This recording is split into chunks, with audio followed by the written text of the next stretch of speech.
Right, there we are, back at the airport. I actually had every intention of stopping around the side of that beautiful lake at some amazing location underneath the mountains to do a bit of the vlog today, but it's tipping down with rain like you would not believe, and I didn't bring a coat with me. So we're back at the airport. I've got a little bit of time. I'll see if I can do something in and around the airport.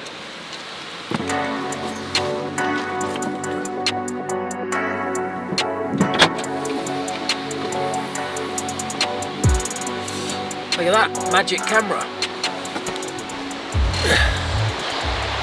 The event, by the way, that I was here for, the talk that I was giving this morning went really well. And it was also in a stunning location around that lake, near the hotel that I was staying in that I showed you in yesterday's video.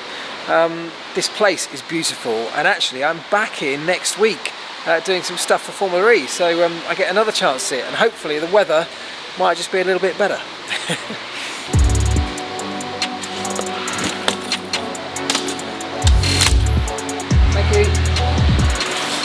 Good, so I always find that slightly nervous moments when you give a hire car back, because I know it's fine, there's nothing I've done to it, it's absolutely perfect, but they go over it sometimes with such a fine-tooth comb, you never know if they're going to find anything at all, but there we go, not on this occasion, we're all good.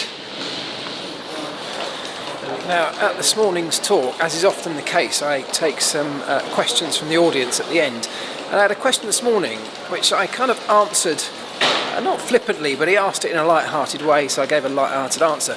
And I've since then kind of thought a bit more about it and realised that I would probably give a very different answer if I thought about it a bit more. The question was, we were talking about teamwork in my talk. The question came from a guy in the audience who said when he goes back to his team, it's all very well getting everybody to try and pull together, but what happens when you get a member of that team who kind of has a bit of an ego problem or is only out for himself? What does the team do to bring him back into line? And he was referring, of course, to Formula One, and I sort of answered in this flippant way and said, well, you know, we're a team of kind of 60, 70 guys, generally males, as it was at the time, travelling the world, almost living together for large parts of it. So I said to him, if anybody steps out of line, if any member of our pit stop crew, for example, started to develop an ego, it would take seconds before the rest of that crew dragged him back down to earth pretty brutally, as you can imagine.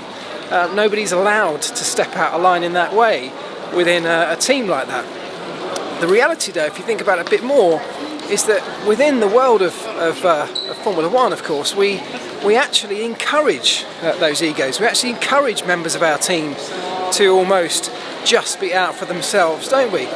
It's a really strange dynamic that we don't find in most other businesses, and certainly not in most other sports.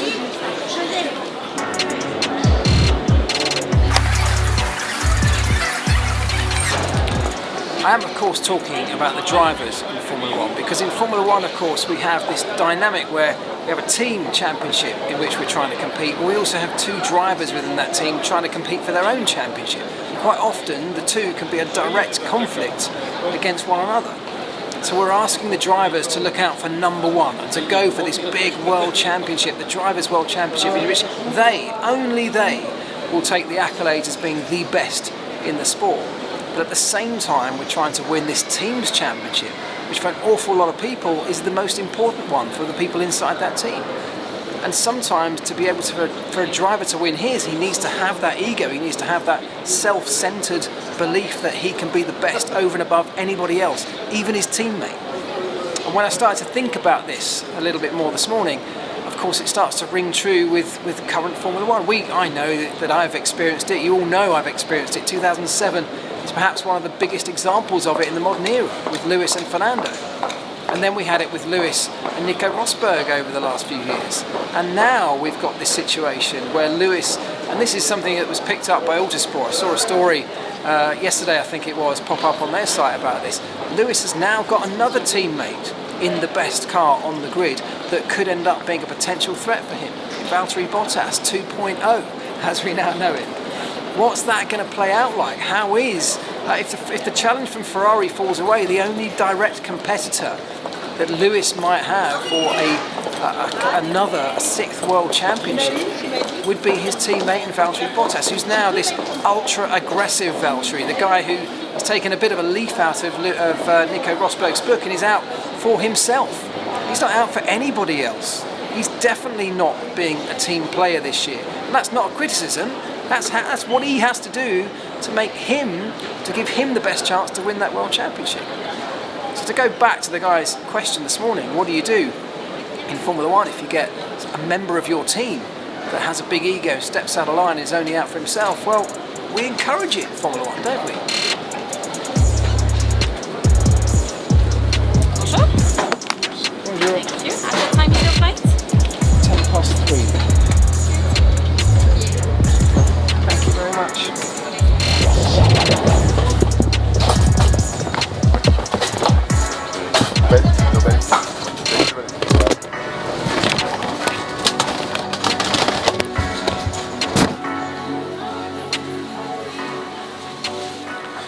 So actually Mercedes' biggest problem this year in 2019 may well not end up coming from Ferrari or anybody else for that matter, but might actually come from within the walls of their own garage. Going to be interested to see how they manage their drivers, then the teams of mechanics and engineers that surround those drivers to make sure that they all stay pulling in the same direction the team wants them to.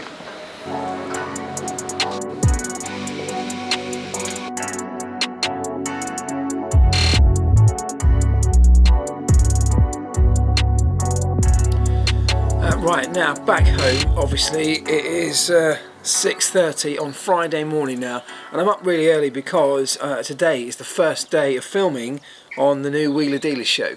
So that feels like a momentous occasion. We're breaking ground, if you like. First day of filming of what will be quite a long filming schedule across most of this summer. So I'm really excited about that, but because I've got to get going shortly to go and do that, I wanted to try and cram this in beforehand so that I had a video that could go up tonight. Two other things I need to do. One is to show you this artwork as I talked about yesterday. This is the giveaway that I'm giving away with the preview video that I uploaded yesterday. If you haven't seen that, I will link it below. Go and check it out because you can win this. Excuse me, this is what I sound like early in the morning before coffee. And what I did realise, or didn't realise, is that when I was talking about this yesterday, I hadn't seen it in person because obviously I was away. I got home, it's here, and I didn't do it enough justice. When you see this thing up close and personal, the detail's incredible. The carbon fibre is inlaid with the Carbon Life logo as well. I just think it's fantastic. You can see it's obviously very lightweight, made of carbon fibre, but the detail on it is really quite amazing, and I think it's a beautiful piece. So if you want to win it, very, very simple. Go and watch yesterday's video, which will be linked below. This could be yours, coming your way. So that's that. And finally, some more good news, which is quite exciting. In fact, it's very exciting for me. It's something that will be a very proud moment. And I hope I'm not overdoing this, but I will be commentating for the BBC tomorrow for Spanish Grand Prix, Free Practice 3 and qualifying. Now, I'm only doing it as a stand-in. I'm filling in for Jack Nicholls, who's on Formula E duty. He's at Monaco this weekend, so he'll be back for the race on Sunday because the Formula E race happens on Saturday, of course. But for me, that's quite a momentous occasion as well, because commentating, and you know, I'm talking about lead commentator on the BBC for Formula One, the sport that I have loved forever and have worked in for a long, long time. That's a big deal for me. So I'm really proud that that's happening. Even if it is just a little supply teacher role for a day, I think it's going to be great. I can't do today, of course, because I'm already committed to the Wheeler Dealers filming. But back tomorrow in with Jolyon Palmer, and Jenny Gow will be down on site in Spain. So that's awesome. If you want to check it out, please do listen. It'll be on BBC Radio 5 Live. It would be great to have you listening along. So that's it, really. That's it for this vlog. I just wanted to update you quickly with those things before we go into the weekend. I hope you have an awesome one. I hope the Spanish Grand Prix turns out to be great. Do please let me know in the comments what you've liked, what you haven't liked this week. I know you will, but what do you think about the Spanish Grand Prix? Who's going to come out on top? Do you think that Ferrari's dominance in testing will play out here in the race? I know lots of you think that the testing was all a big ruse. I know lots of you think that Mercedes were just sandbagging, as you put it, across the whole of testing, and it was all a bit of a surprise. You know, it was no surprise to them that they got to Melbourne and were utterly dominant. I don't buy that personally, but I think it's going to be it's a real unknown for all the reasons I talked about in yesterday's preview video. I think it's a real unknown how this one's going to play out. But do let me know. Shout me out in the comments. Let me know what you think. Have a good one, folks. Enjoy it, and I'll see you next week. Ta-da.